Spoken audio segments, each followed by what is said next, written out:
Hello, my name is Lynn Gordon and I'm the admissions lead for the BSc Honours Radiotherapy and Oncology programme at the University of Hertfordshire.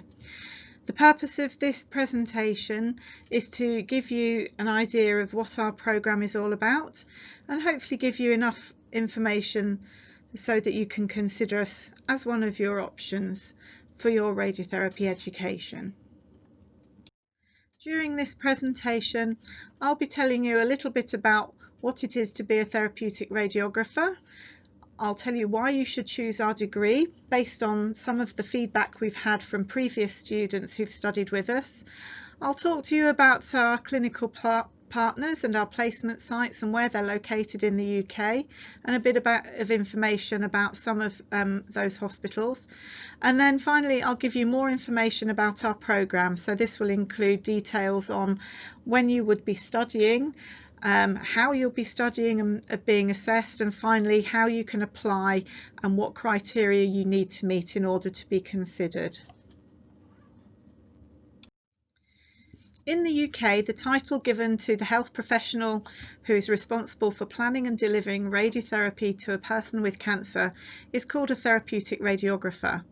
In other countries, this role is known as a radiation therapist or a radiotherapist.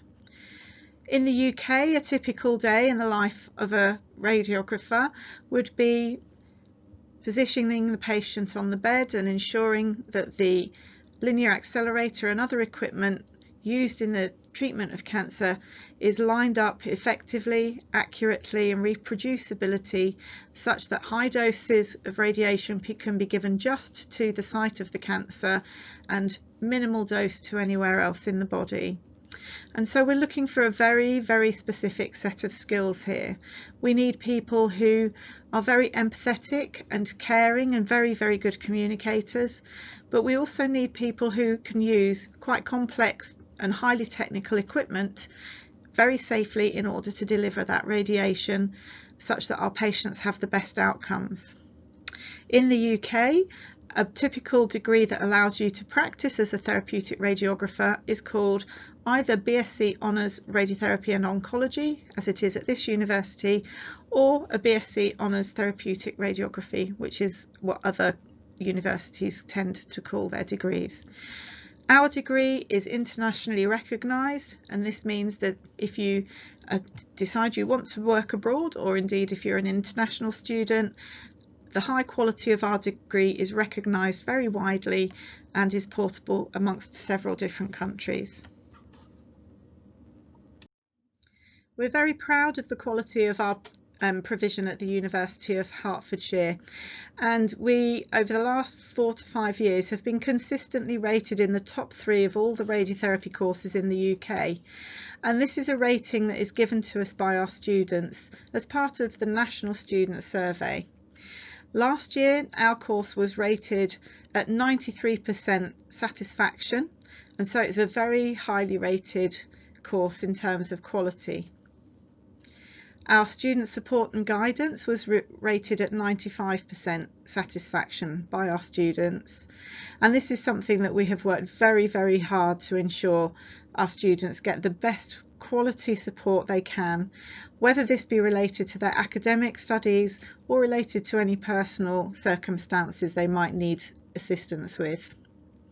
We have a committed and expert and highly experienced lecturing team. We have 9 clinical placement sites that we send our students for clinical practice training to, and we have a very close collaboration with them. They contribute to our academic and theoretical learning as well as the practice learning.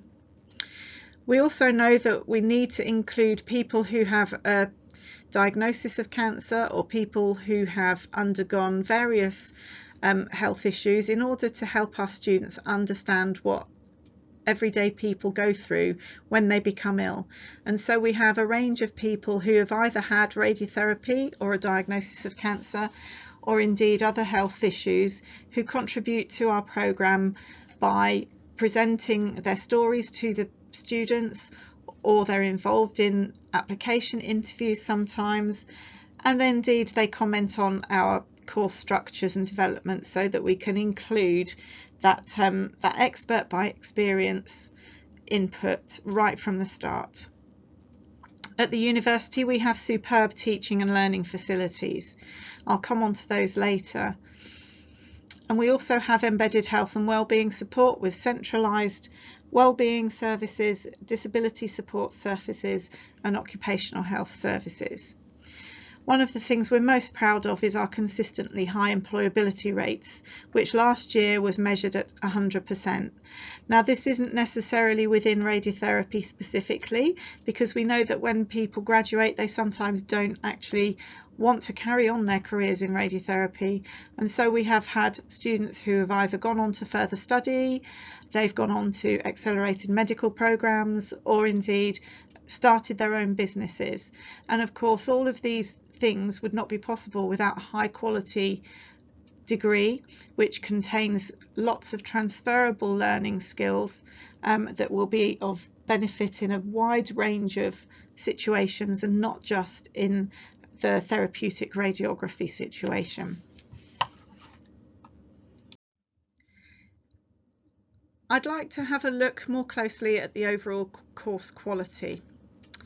100% of our students last year told us that staff are good at explaining things. This is something that we have worked very hard on, and all our members of staff have teaching qualifications that reflect higher education. We were also told by 100% of our students last year that staff have made the subject interesting. And so this means that when we deliver our lectures and our tutorials, or we aid our students in their practice learning, that they have a really enjoyable experience. Our student support and guidance has always been highly rated and is probably the thing that we are most proud of on this programme. Students have stated that they can contact staff when they need to, that our staff are able to give them the right amount of advice and guidance related to the course, and that good advice was available when they needed to make study choices. Now those sorts of choices might be related to independent learning and what resources to access, or it might be whether they need to think about resting from the programme due to issues in their personal lives, or other reasons that might impact on how, what and when they learn. The reason we retain such high levels of student satisfaction, I believe, is because we have such an expert and committed lecturing team. I myself have been at the university since 1996, and prior to that I'd worked in radiotherapy as a radiographer for 8 years. All of the members of staff on our team qualified as radiographers before they came into teaching, and all of us have received teaching and learning qualifications as well as our therapeutic radiography qualifications. We believe that we need to model our activity so that students can use us as role models, and so all members of the team will at some stage have taken on further learning opportunities. So at the moment 2 members of staff are undertaking part-time doctorates while they work full-time, and other members of staff are educating themselves with masters or management or coaching qualifications. We all remain registered as radiographers with the HCPC so that we can maintain our clinical competence and work alongside our students in clinical practice when necessary. If you have a look at the pictures here, the top picture there is one of our members of staff, Callum, who was awarded the Living the Values Award in last year's Dean's Awards, and this was nominated by our students who felt that he just went above and beyond when he was managing their learning, and they wanted him recognised for that. In the middle is an award called the Senior Fellow of the Higher Education Authority, and this is an award that is given in recognition of excellence in teaching and learning. In any one university there will be people who are awarded this at either associate level, at fellow level, at senior fellow or at Principal Fellow. And at this university we have around 60 members of staff out of a total staff of around 400 to 500 who have been awarded the Senior Fellowship. And we're very proud that within that number of staff in our university, one of those awards is for a member of our team. This reflects the whole team, not just that individual, but it does show that the university has recognised that excellence in learning and teaching. And indeed, we would see that our university is very much focused on the teaching and learning side of things in order to promote the best experience of our students. We've received TEF Gold, which is the Teaching and Excellence Framework, and this means that we have the highest rating for teaching quality that is possible to be awarded. And so we have this commitment to continue to uphold these standards of education and teaching and learning, both within our staff body but also within our student body. We are very privileged to work with 9 excellent clinical partner sites, and these range from quite small departments with only 1 or 2 treatment units, such as in Peterborough, up to the very large regional specialist centres like Cambridge and Oxford. So because we have 9 sites which are all different sizes and have different demographics of patients, then each year our students will rotate to a different site so that they can ensure they get the full spectrum of expected clinical practice. So for example, if you started your clinical placements in Cambridge in the first year, we might move you to Peterborough in the second year so that you can see both a large department and a small department.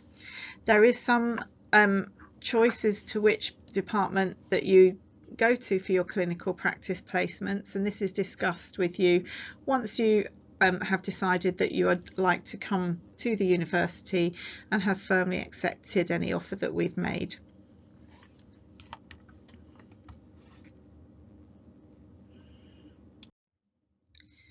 We have regular input from our experts by experience, and these are people who have had cancer treated with radiotherapy, or they have other health conditions. Sometimes we include people who have cared for people with cancer because their perspective is also important to us.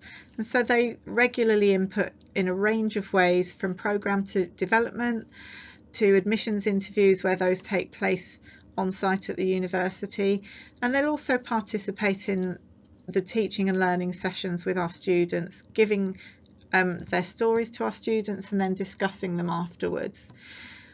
So increasingly we're asking our experts by experience to be involved in our assessment as well, and so where there are practical assessments or oral assessments with conversations, then we will ask our experts by experience to be involved in those too.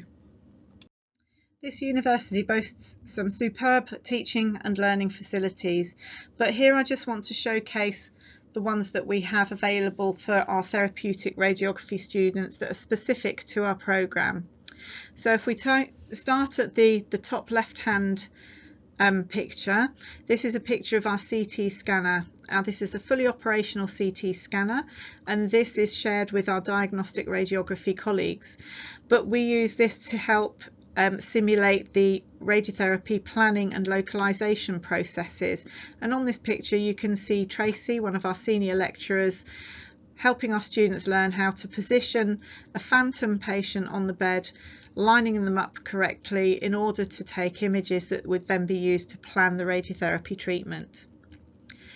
In practice, once we achieve those planning scans, they're then sent off to the dosimetry team, who would then create the dose maps so that we know exactly which bits of the patient we're delivering the radiation to and which bits we need to avoid. So the top middle photograph is a picture of a couple of people working on our planning computers, and so here they're looking at different images in different planes, identifying the anatomy, and part of learning how to plan is making sure you know what the anatomy looks like in a lot of detail.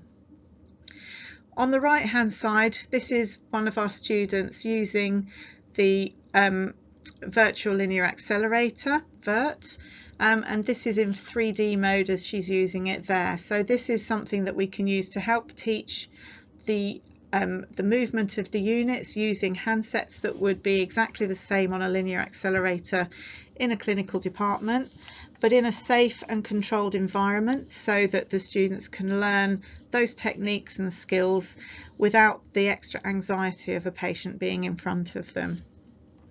Then on the left we see a typical classroom scene. This is one of our tiered lecture theatres. All our lecture theatres are equipped with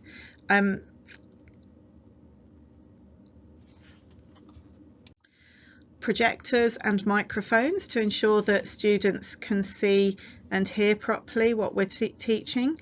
There is internet access in all of the teaching rooms as well, and that's by Wi-Fi so that students can use their own laptops or smartphones in order to access information as part of the talk sessions.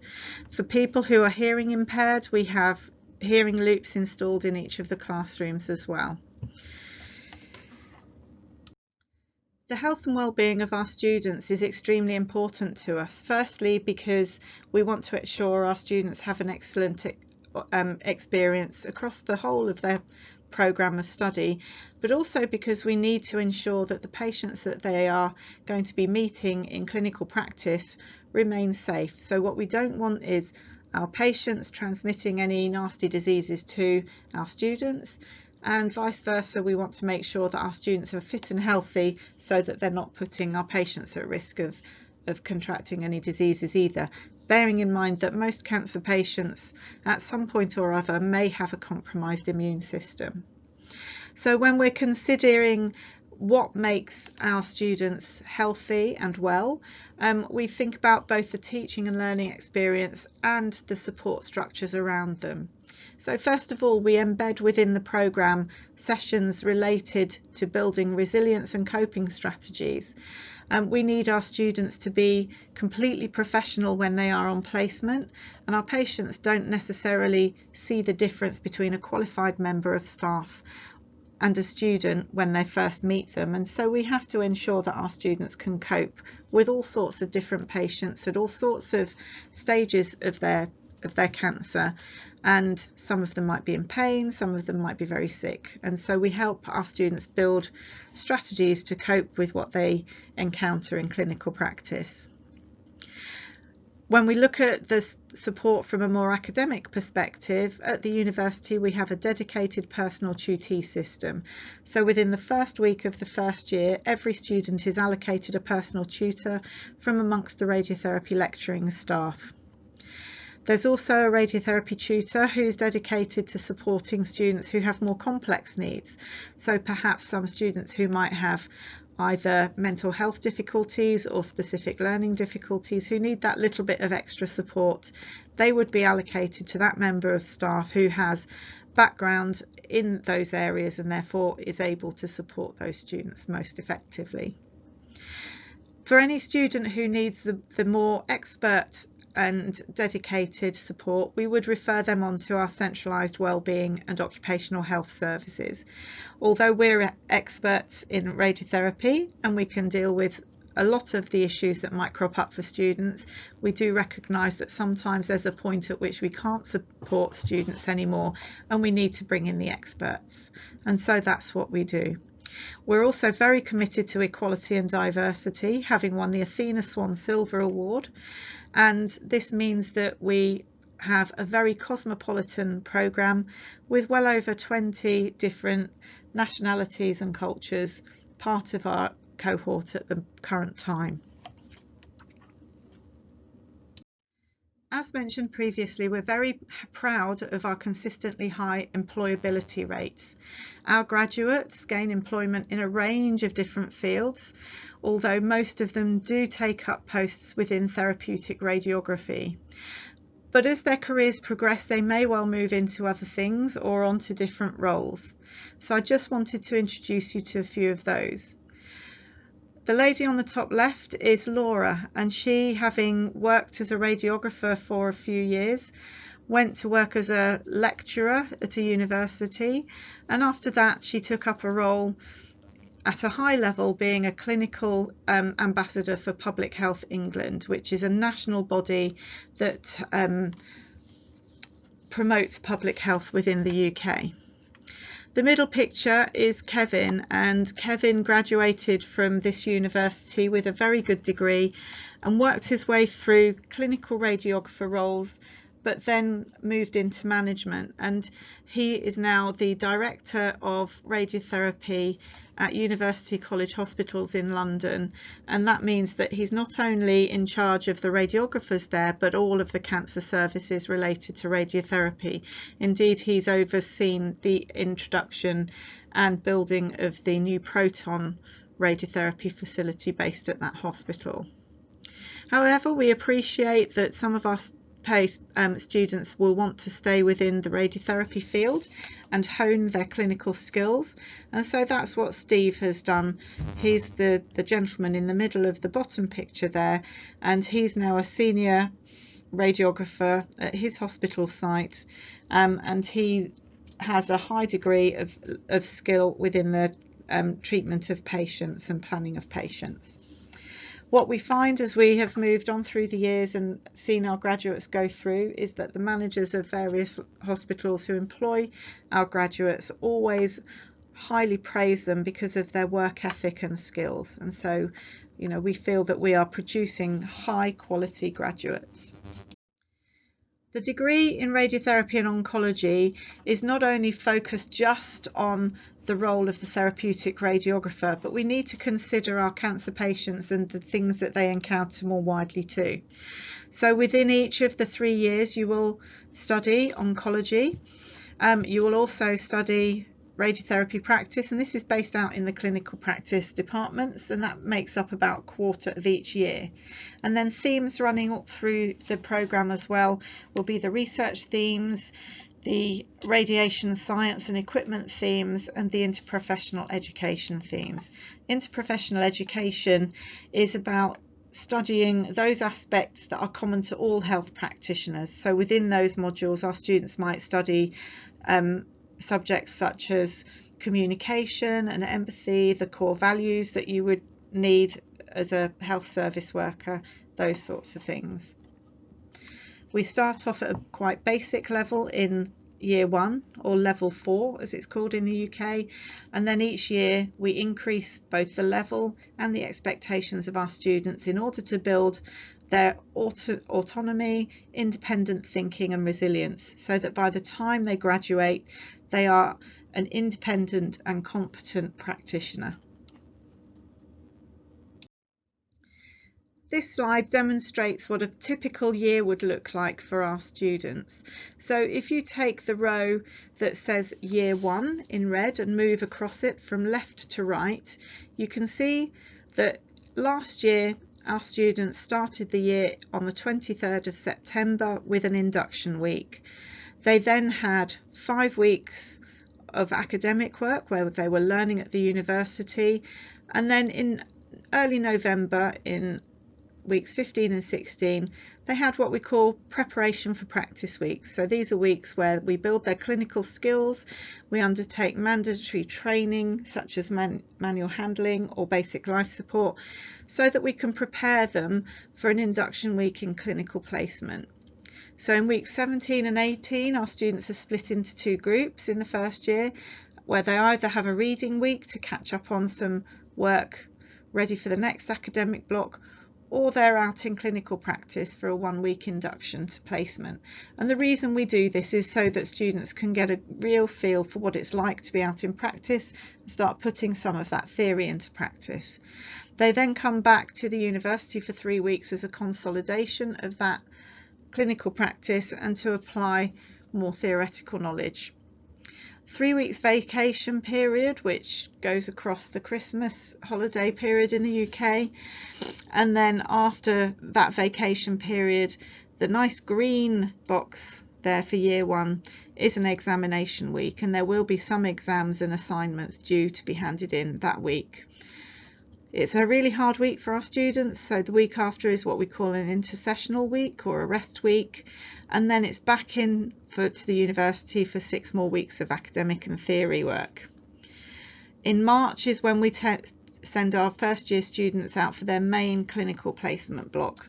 So they then do 4 weeks clinical placement and then 2 weeks holiday and then 2 weeks clinical placement.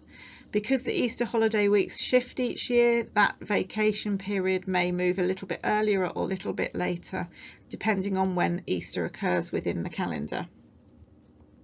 And then the main assessment period for this university is in early May. And so there are 3 weeks set aside for examinations and assessment. And so our students will be sitting either traditional exams or OSCE exams, which are clinical assessments, or they may be submitting written work at those times as well. And then once they've finished those assessments, they will then go back out into clinical placement through the summer.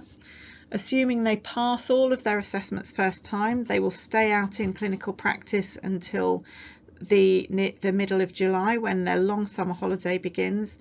But if for whatever reason a student should have failed an assessment, then they would resit that assessment in late June rather than go out onto placement for those 2 weeks. You can see that in years 2 and 3 there is a little bit more structure to the year, in that our students will have 6 weeks placement and 6 weeks academic work in each of the 2 semesters, semester A and B. Our students will learn in a variety of ways. So although yes, we do have our traditional lectures with a lecturer giving keynote information to the students, most of those lectures tend to be quite interactive. We have small group tutorials, we have practical tutorials using our virtual linear accelerator. Our students will make use of their technology during classroom sessions, and we have student-led seminars as well. We like to make the most of the fact that sometimes students are what we call kinesthetic learners. This means learning by doing. So the very top picture there, you can see one of our lecturers helped our students learn the anatomy of the nervous system by asking them to build nerve cells using modelling clay. We give formal support to our students from 9 in the morning till 8 p.m. However, there are often lecturers available slightly earlier than that should students need that support. We have a wealth of opportunities to help our students support their studies at this university. First of all, we have a very extensive physical library. This is the picture on the right hand side.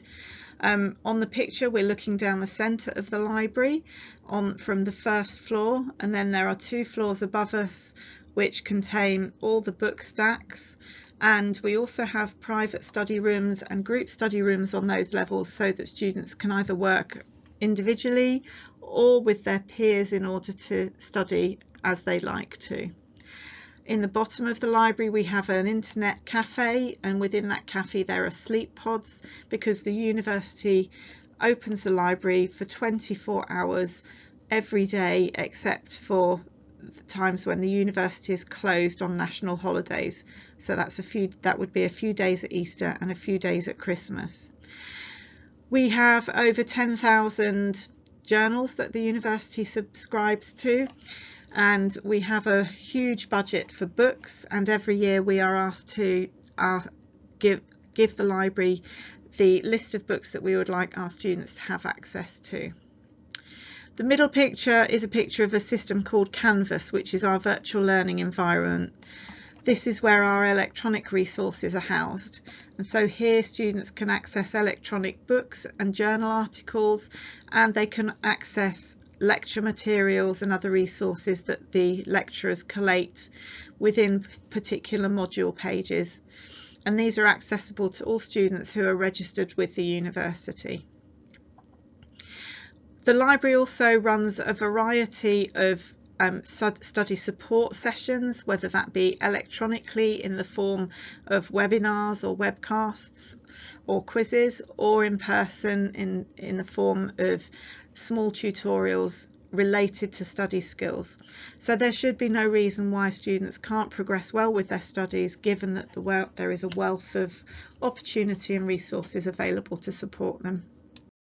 Although our degree is focused on radiotherapy, we also acknowledge that there are a wealth of skills that successful graduates need in order to improve and expand on their lives in the future.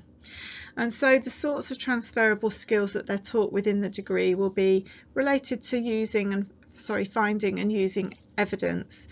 Excellent communication skills will be of use across a variety of different parts of life, and developing compassion, empathy and sympathy, not only for the patients that they work with, but also the members of staff that they're coming across to.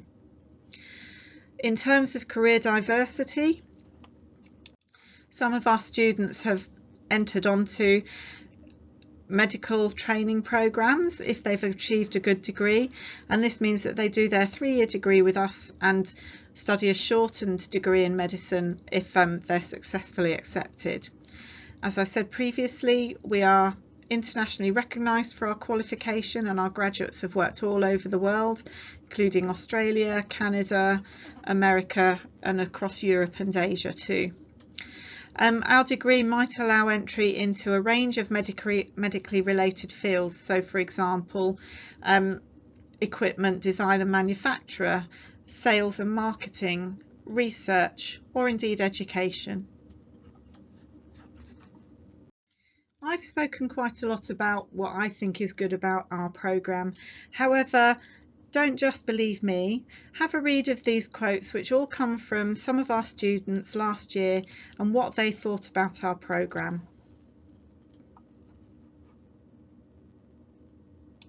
So, if you like what you've heard and seen on this presentation, here's what you would need to do next if you decided to apply. If you're a home student and you're applying using the UCAS application system, we do have minimum application requirements. So our academic requirements would be a minimum of 5 GCSEs that include English, Maths and Science, and these have to be at grade 4 or C or above. We accept a wide range of level 3 qualifications, so that's A-levels, access diplomas, BTEC courses, foundation degrees and other previous university education that might be relevant to science topics or to radiotherapy. If you're studying an EPQ as part of your A-level or BTEC studies, we would accept the points received for your EPQ as part of our standard offer. So this year, 2020 entry will be based on 112 UCAS points for home students. So the equivalent to this would be 2 Bs and a C at A level. If we look at BTEC and Access, there may be a range of options there depending on the individual things that people are studying. If you're an international student, what we will do is assess your individual qualifications using a system called NARIC, and what this looks for is equivalence with similar UK qualifications. All our international students will have to show that they are able to achieve English language at IELTS level 7 or above, or an equivalent English language qualification that would be equivalent to a GCSE grade 4. One of the conditions we have is for any of our offers, whether that be for international or for home students, is work experience or a clinical visit. What we want to make sure is that any student coming onto our programme understands what the role of a radiographer in the therapeutic radiography world is, and the only real way to find that out is to actually visit a department and see what happens on a daily basis and actually see what the radiographers do, how they interact with the patients, how they use the equipment and what the job actually is. If we review somebody's application form and we think that they are meeting the minimum academic requirements, we would then invite to interview. If you're a home student, we prefer that you attend your interview in person at the university so that you can see our facilities and so that we can get to see you face to face. If you're an international student, we would normally carry out this interview by Skype. All of our students need to be checked for criminal records, and so in the UK this is done via the Disclosure and Barring Service. You don't have to get this done before you join the university, but what we do ask you to do is complete a self-disclosure form so that you can tell us if you have any criminal convictions, and then we can assess whether we would be able to take you on. There are some convictions which the HCPC would not allow somebody to register with if they were a person wanting to work in radiotherapy in the UK, and so that is the standard that we will be assessing against. With occupational health screening, as I said previously, we need to make sure you're fit and healthy and able to work safely with the patients, and that you're not going to put yourself at risk of catching any communicable diseases. And so occupational health screening starts before you join us, because what you will do is make sure that your immunisations and vaccinations are up to date, and then once you join us, our occupational health service will do a more in-depth screening to make sure you meet our minimum criteria. For students who apply through UCAS because they're resident in the UK, and also some international students, there may be a fee assessment carried out. If you are a home student, this shouldn't need to be done, but some people who might have immigrated to the UK will need to have that fee assessment carried out in order to work out whether you would be paying the home tuition fees or international tuition fees. I haven't given the nature of those fees on this slide at the moment, because that's something that tends to change from year to year. But home fees tend to be around £9,500 per year, and international fees tend to be around £14,000 per year. However, I'm not giving you the actual figure. That would be something our international office would be able to tell you. As of 2020 September, the UK government have introduced an extra grant for UK students of £5,000, which is designed to help with the living costs associated with studying a health programme. At the moment, we're not sure how that will be administered, and so more information will be forthcoming on that later in the year. So thank you very much for listening to my presentation. If you'd like to know more about radiotherapy, please do get in touch with me. I'm Lynn Gordon, the admissions lead. That's me at the top picture there. And I work very closely with my colleague Helen on admissions, whose picture's there at the bottom. If you want to get in contact, the best way to do so is using our email address, which is radiotherapy@herts.ac.uk, or you can use the University of Hertfordshire General Ask Hearts facility on the main website, and they will direct your inquiry through to us. I do hope you've enjoyed listening to this presentation, and hopefully I look forward to seeing some of you on applicant days in the future. Thank you.